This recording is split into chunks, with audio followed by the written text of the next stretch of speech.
나무아미타불 무량수열의 자항이라고 합니다. 오늘은 연불공덕에 대한 법문을 말씀드리려고 합니다. 이 법문은 월화대종사 조계종 종정과 통도사 방장을 지낸 월화큰스님의 연불법문입니다. 이 월화스님께서는 총무원장도 지내시고 또 방장도 지내시고 종정까지 지내신 큰 스님이시고 현 종정이신 성파스님의 스승님이기도 합니다. 1915년부터 2003년까지 생존하셨고요. 또 그 다비식 때 신비한 방광이 나타났습니다. 그래서 개인적으로는 이 월화 큰 스님께서 연불을 하지 않았을까 이런 생각을 했었는데, 얼마 전에 무량수열의 밴드에서 일념 통천 연호님이 이 월화 스님의 연불 공덕 이야기를 올려주셨습니다. 이 본문은 이제 일산 열애사에 이제 이 자료가 이제 남아 있어서 인터넷에서 아마 검색이 된 것 같습니다. 이 통도사는 만일 연불회가 있었고, 또 경봉 큰스님도 그렇지만은 이 큰스님들이 참선과 더불어 연불 수행을 권장을 많이 하셨습니다. 요즘 법문을 이제 하시는 종봉 큰스님도 이제 통도사 문중이고 경봉 스님 제자분이시지만은 연불 법문을 가끔 하십니다. 그래서 큰스님도 아마 연불하고 계시지 않을까 이런 생각을 늘 하고 있습니다. 그래서 이 월화 큰 스님은 이 종정까지 지내고 총무원장도 지내고 통도사 주지도 지내고 이 2판과 4판에 두루 또 큰 영향을 미치시고 세간에는 자비보살로 불리십니다. 워낙 자비로우신 분이고 또 붓글씨를 잘 쓰셔가지고 굵고 힘이 있는 서체, 또 청정한 기운이 느껴지는 그런 도필을 많이 남기셨습니다. 또 이 월화 스님께서는 한마음선원 대행 큰 스님과 함께 불교TV 설립에 주도적인 역할을 하셨습니다. 이 월화 큰 스님과 대행 큰 스님께서 불교TV에参파역을 하셨다 이렇게 보시면 됩니다. 저는 30대 초에 이 월화 큰 스님을 친견한 적이 있고, 그때 느낌이 정말 자비로우시구나, 정말 말 그대로 자비보살이시구나, 그런 빨래까지 직접 제자한테 미루지 않고 직접 빨래도 하시고 늘 인자한 미소를 지으시고 그런 이제 자비로운 모습이 기억이 납니다. 그래서 역시나 이 큰 스님께서 연불 법문을 이렇게 남기셨다는 데 대해서 다시 한번 유튜브로 이렇게 제작을 해서 올려야 되지 않을까, 기록으로 남겨야 되지 않을까 해서 오늘 이 월화 큰 스님의 연불 공덕 이야기 법문을 제가 읽어 드리겠습니다. 여기서부터는 월화 큰 스님 법문입니다. 우리가 연불을 할 때 남 따라 절에 와서 몇 번 부처님을 부르다가 절 밖을 나서면 잊어버리고 해서는 부처님의 위신력을 얻기 어렵습니다. 연불이란 틈나는 대로 생각나는 대로 자꾸 해야만 됩니다. 오동지 섣달 긴긴 밤에 1000번을 염하고 10,000번을 염하고 하늘이 밝은지 어두운지도 모르고 자꾸만 연불해야 합니다. 오로지 한 소리 한 마음으로 참고하면 삼매를 얻습니다. 여기서부터 큰 스님은 이 연불 공덕 이야기 3가지 에피소드를 말씀하십니다. 첫 번째 에피소드입니다. 옛날에 고삼춘이라는 두 내외가 살았는데 평소 연불을 하면서 살았습니다. 한번 자리에 앉으면 해가 가는 줄도 모르고 밥 먹을 줄도 모르고 내외가 앉아서 연불만 했습니다. 얼마나 연불을 열심히 했냐 하면 콩을 한 섬 져다 놓고 남편이 연불 한번 하고, 콩 하나를 부인에게 주면 부인도 연불 한마디 하고, 이렇게 해서 콩이 한 섬 건너갔다가 또 한 섬 건너오기를 계속해서 연불만 했습니다. 이때 중국 천자가 아들이 없어 고민하는 것을 부처님께서 보시고 아들을 하나 점지해 주시려고 중국 천지를 다 둘러봐도 왕자가 될 만한 사람이 없어 한국을 돌아보니 고삼춘이 밖에 없어 부처님께서 천자의 아들로 태어나게 하려고 그 일을 데려갔습니다. 죽었다는 말입니다. 남편이 죽고 나자 할머니가 혼자 남으니 쓸쓸하여 본래 둘이 세웠던 서원을 생각하며 추나 고삼추나 원두 놓아 3년 공덕 다리 놓아서 3년 공덕 우물 파서 3년 공덕 하자더니 나는 어떻게 하라고 하며 슬피 울면서 넋두리를 했는데 동네 아이들이 그 소리를 듣고 흉내낸다고 부르기 시작한 게 그만 동요가 되어버렸습니다.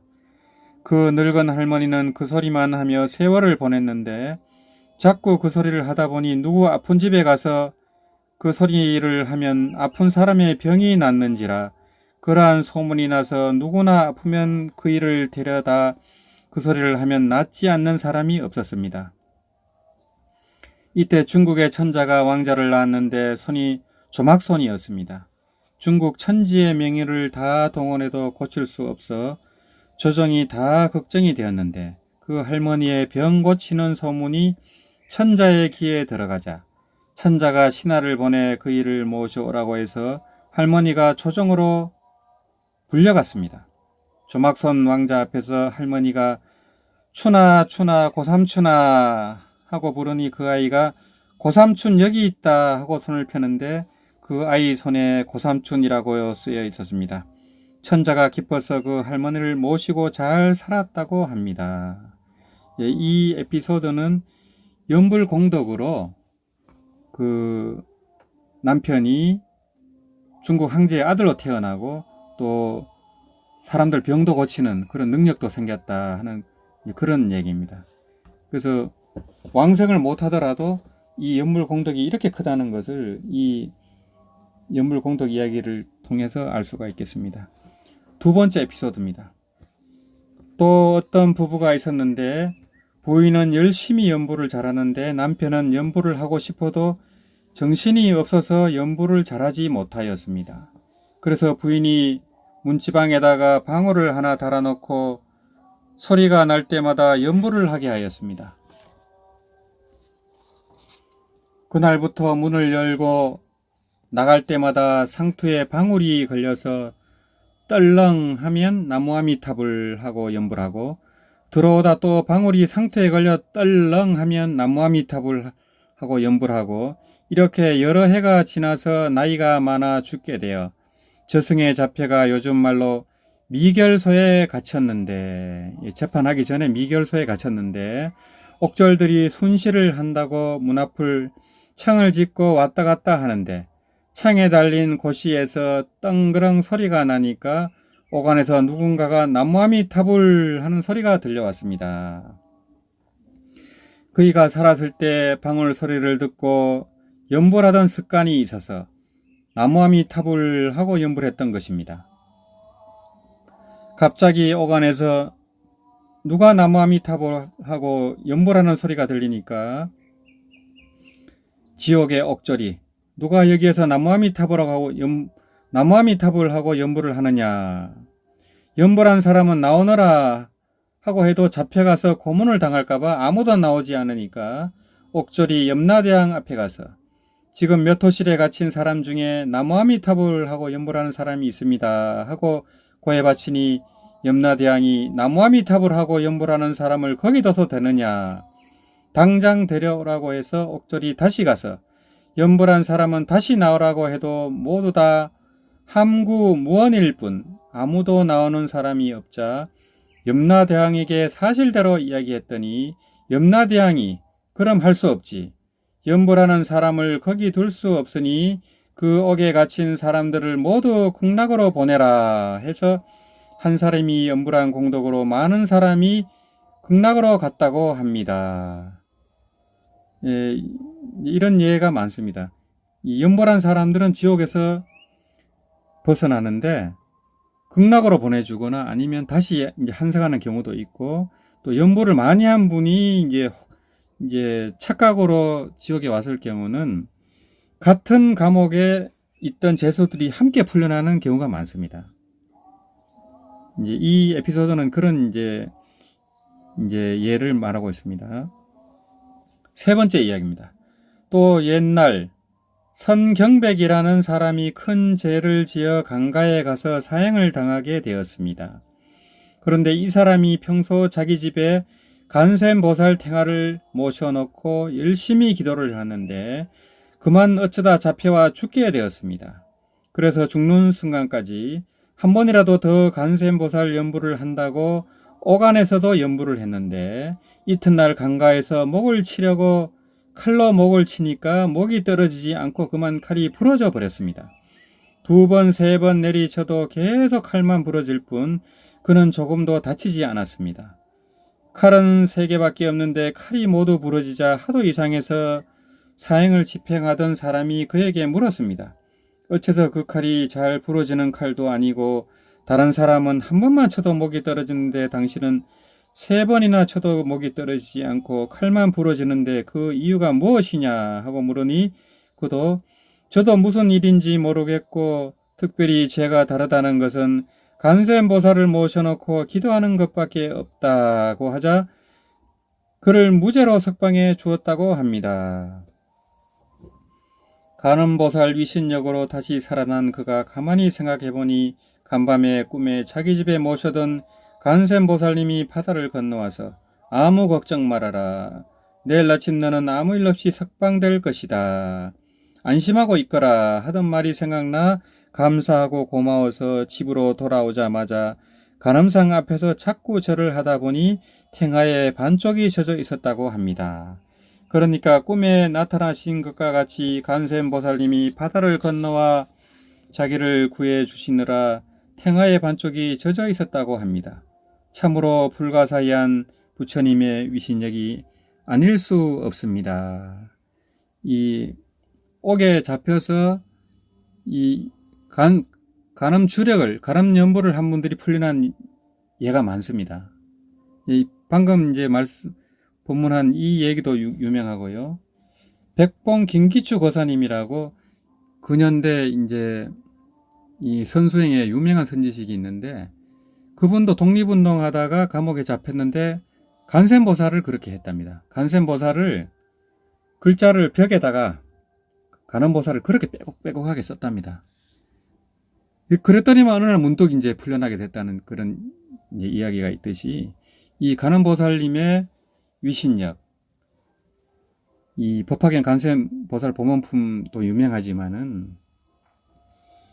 반드시 진심으로 연부를 하면 간음보살의 이제 구제 방편으로 풀려나게 된다는 거. 이런 예화는 수도 없이 많습니다. 이 오라큰 스님의 법문입니다. 우리가 이 세상에 생을 유지하고 있는 동안 부처님의 도움이야 말할 수 없지만 깊이 들어가면 살아있는 동안 부처님의 가르치심대로 실행을 해서 부처님의 세계를 쫓아가는 것이 우리의 근본 목적이 아니겠습니까? 둥근 해가 바다에서 떠오르면 어느 곳부터 비추겠습니까? 높은 산봉우리부터 비추는 것입니다. 해가 높은 산봉우리부터 비추기 시작해서 골짜기마다 아니 비추는 곳이 없듯이 제불이 어찌 한 사람이라도 제도하지 않으리오마는 먼저 인연 있는 중생부터 제도함을 의심치 말지어다. 여기까지가 오라큰 스님의 법문입니다. 오라큰 스님의 남은 법문들은 유튜브에 보시면 대부분이 선법문입니다. 그래서 연불법문은 이 법문이 유일하기 때문에 제가 이제 녹음을 해서 이제 올려드리고요. 이 오라큰 스님께서 임종하시고 방광을 하시고 틀림없이 왕생을 하셨다 이런 생각을 했었습니다. 근데 이런 이제 귀한 법문이 나와가지고 다시 소개를 드립니다. 일산에 간산동에 열애사라는 큰 절이 있습니다. 여기는 이제 그 통도사 말사인 서울 구룡사 정호 스님께서 이제 창건하신 절인데 역시 통도사의 이제 말사입니다. 이곳에서 종범 큰 스님이 항상 정기적으로 법문하십니다. 이 경봉스님 제자이고 또 한국의 부르나 존자라고 하는 이제 한국 최고의 선지식입니다. 종범 큰 스님께서 늘 일승법문을 설하면서 또 하음법문 또 가끔 연불법문을 하십니다. 그래서 종범 큰 스님 법문은 일승법문이기 때문에 깨닫고자 하는 분들은 종범 큰 스님 법문을 듣는 것이 좋습니다. 예, 이런 말씀을 드리면서 오늘 이야기는 여기서 마치도록 하겠습니다. 나무아미타불.